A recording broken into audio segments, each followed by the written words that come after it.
Pe Meleag Basarabean, lângă valul lui Traian, pe malul lacului Sasâc, se întinde un frumos sătuc.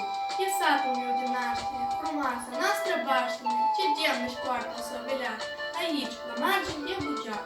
Satul de gospodare, știu, ai gustat ce din amar, dar suferința și speranța te va duce pe credință.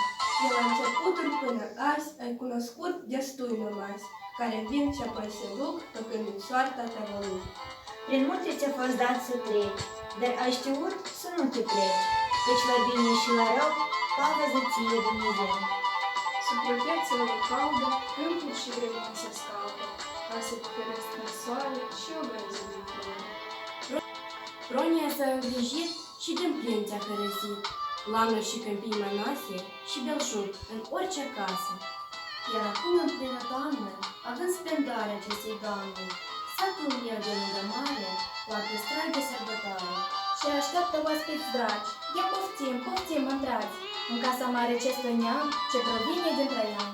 Satule, să ne trăiești și mereu să înflorești, îți dorim prosperitate, pace și belșug în toate.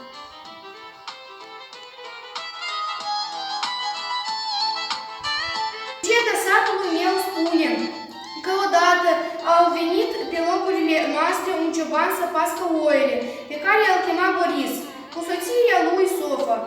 Ei s-au îndrăgostit de locurile acestea frumoase și au hotărât să rămână aici să trăiască. De la numele lor, Boris și Sofa, își pornește denumirea satului Borisovca. Anul acesta satul nostru a împlinit 200 de ani.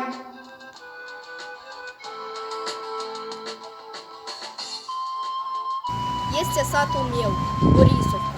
De aceea, el este cel mai frumos și mai minunat și sunt mândru că locuiesc în el.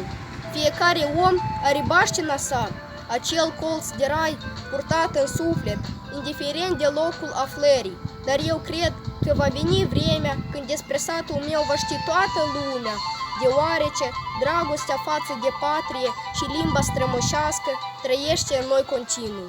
Vă mulțumesc! O zi bună!